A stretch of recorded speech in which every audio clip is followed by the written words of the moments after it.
Bonjour et bienvenue dans ce guide d'utilisation de GoHighLevel. Aujourd'hui, on parle de la partie Payment, donc le menu Payment dans lequel on gère les factures, les suivis, les taxes, etc., les coupons codes, les produits. Voilà, donc je vais détailler tout ça dans des vidéos indépendantes et dans celle-ci, on va parler du menu Invoice, donc facture. Voilà, donc on va regarder un petit peu comment l'utiliser, qu'est-ce qu'on peut faire avec GoHighLevel et donc je vous demande de me rejoindre dans mon écran. Voilà, donc ça se passe sur le menu Payment. Et comme je vous l'ai dit, il y a plusieurs menus en haut. On va les détailler un par un. C'est l'objet de ce guide d'utilisation. Et donc les deux premiers, enfin le premier c'est Invoice qui est composé de All Invoice et Recurring Templates. Donc toutes les factures et les modèles récurrents. Et donc, allons-y, hein, on va déjà commencer dans la partie All Invoice. Donc, on voit quoi? On voit un tableau de bord, ok, un tableau de bord dans lequel il y a 0 facture pour l'instant. Effectivement, si je crée une facture, elle va venir se mettre ici avec le nom de la facture, le numéro, le nom du client, sa date, le montant, et si elle est en pending, donc en attente de paiement, ou si elle a été payée, ou si elle est en retard. Donc déjà, vous avez une sorte de petit tableau de bord sympa pour savoir quelles sont vos factures en retard, quelles sont les factures qu'il faut relancer, sachant que vous pourrez automatiser les relances, etc. C'est pas dégueulasse.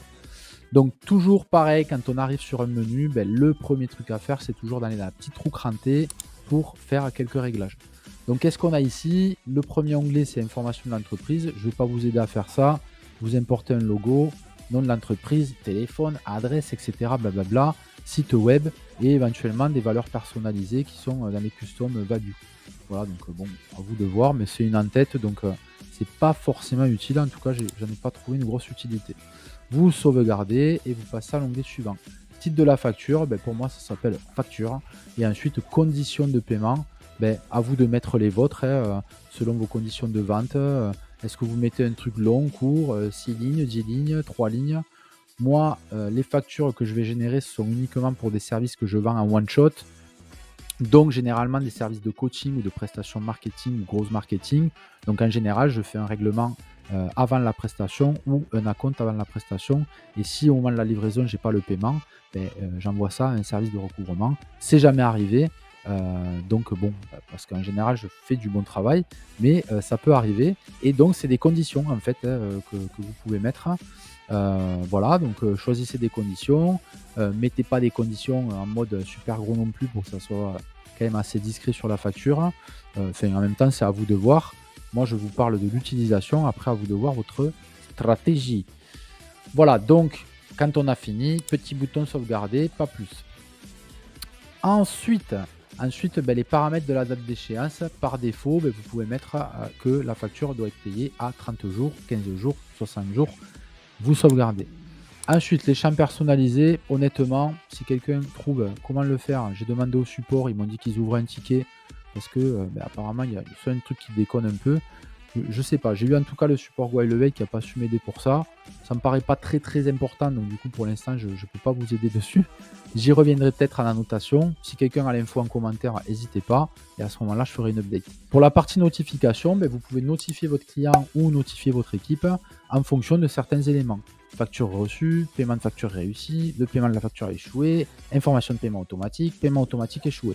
Voilà, donc là, vous pouvez, dans la partie, alors ça se passe dans la partie marketing, et dans la partie marketing, vous allez dans la partie email template ou dans la partie template pour les SMS. Donc on va laisser charger. Donc ici, email template ou template ici. Voilà, donc vous pouvez ouvrir ces deux onglets.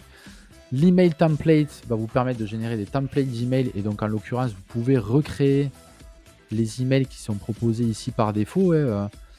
Parce que là, clairement, ça va être en anglais. Ça va être GoHighLevel qui envoie un message par défaut en anglais. Vous préférez envoyer sûrement des trucs en français. Donc, faites un essai pour recevoir une facture. Vous verrez à peu près de quoi ça parle. Dans tous les cas, moi, je vous conseille de faire votre propre modèle. Si vous laissez le modèle par défaut, honnêtement, c'est pas grave. Les clients ne seront pas choqués non plus de recevoir un mail qui leur dit Hey, your invoice is ready. Click here to pay the invoice. Voilà, bon, c'est pas la mort non plus. À vous de voir. En tout cas, laissez-le par défaut si vous n'avez pas le temps. Et à un moment donné, quand vous aurez du temps, vous viendrez créer vos modèles. Voilà, donc modèle SMS, modèle email qui doivent être créés dans le menu marketing email template pour les emails et le menu template add a text template pour les SMS. Donc j'ai fait des vidéos bien sûr à ce sujet, vous les trouverez sur la chaîne ou sur la plateforme de formation. Voilà, donc ensuite on a les notifications d'équipe, c'est à peu près la même chose, sauf que là ça informe l'équipe. Clairement c'est bien que vous soyez informé s'il y a eu un problème sur une des factures. Voilà, on a fini la roue crantée, c'était juste la roue crantée. Donc après voyons comment créer une facture. Donc il faut cliquer sur nouveau. Vous avez deux choix, une facture immédiate, un paiement unique, fin de l'histoire, ou une facture avec une récurrence. Donc typiquement pour les services de coaching, par exemple, le client vous commande un coaching à tant d'euros par mois avec une séance par semaine, vous allez faire un modèle récurrent et sinon vous allez faire une nouvelle facture avec un paiement one shot. Voilà, c'est un choix. Pour la démonstration, je vais vous montrer le modèle récurrent parce que c'est le même que le modèle nouvelle facture, sauf qu'il y a un petit onglet pour la récurrence. Donc on va aller là-dedans. Et donc déjà on commence avec la partie fréquence. C'est la chose qui n'est pas dans la partie nouvelle facture simple. Donc on peut choisir fréquence quotidienne, hebdomadaire, annuelle, mensuelle. Donc par exemple mensuelle. Voilà, je sélectionne que ça va être tous les premiers lundis de chaque mois, par exemple. Donc tous les premiers lundis de chaque mois. En commençant à partir du mois prochain. Donc par exemple, hop, je commence ici. Voilà, donc fin, par exemple, jamais. Ou après, si c'est un service que vous avez vendu et qui était sur 3 mois, vous mettez après 3 occurrences. Voilà. Et send invoice un jour à l'avance, par exemple, ou 2 jours à l'avance, etc. Et donc là, tous les mois, le client recevra sa facture ou tu as ta facture à payer, etc. Et il recevra la facture qu'on va voir en dessous, donc avec le modèle d'en-tête qui contient les informations qu'on a réglées dans la roue crantée. On ajoute un client, donc par exemple, voilà, je vais mettre Étienne ici, voilà, avec son adresse, ville, code postal, etc. Bon, bien sûr, il est mal enregistré, c'est un client test. Vous ajoutez le produit coaching que vous avez vendu, par exemple. Voilà, donc je vais mettre hop, celui-là, sauvegarder.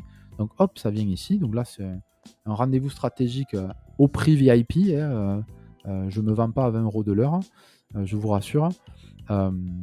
Et donc, voilà, vous allez rajouter un deuxième élément, par exemple, je ne sais pas moi, la migration du tunnel à prix coûtant. Voilà, vous faites la facture et bon, ça, c'est pas un produit récurrent. On imagine que là, j'ai proposé un rendez-vous stratégique à prix VIP pendant 3 mois. Bon, je ne le ferai pas forcément pour 20 €, mais admettons. Et donc, là, tous les mois, il aurait 20 balles à payer. On peut ajouter une petite réduction et le client va recevoir une facture par mail avec ce bouton-là qui va l'amener vers Stripe. Et donc, s'il paye par Stripe, GoHighLevel est capable de dire le client a payé, vous mettre le statut en tant que payé. S'il a oublié de payer, il peut être capable de dire il y a un retard et donc de créer une automation qui relance les clients qui sont en retard. Et ainsi de suite. C'est ça qui est puissant dans GoHighLevel, c'est que quel que soit le menu ou la chose qu'on est en train de faire, on peut à un moment donné scaler, dupliquer, rendre automatisé ou en tout cas semi-automatisé des actions humaines redondantes et chiantes que finalement vous n'avez pas envie de faire, que vous oubliez de faire. Et bien voilà, là pour la partie facturation, pour le coup, c'est pas trop mal. Voilà, donc ensuite vous avez les termes qui sont affichés en bas et quand on a fini, on sauvegarde déjà. Donc là on va avoir boum, une sauvegarde qui est faite et on peut programmer ça pour que ça soit envoyé par mail et par SMS.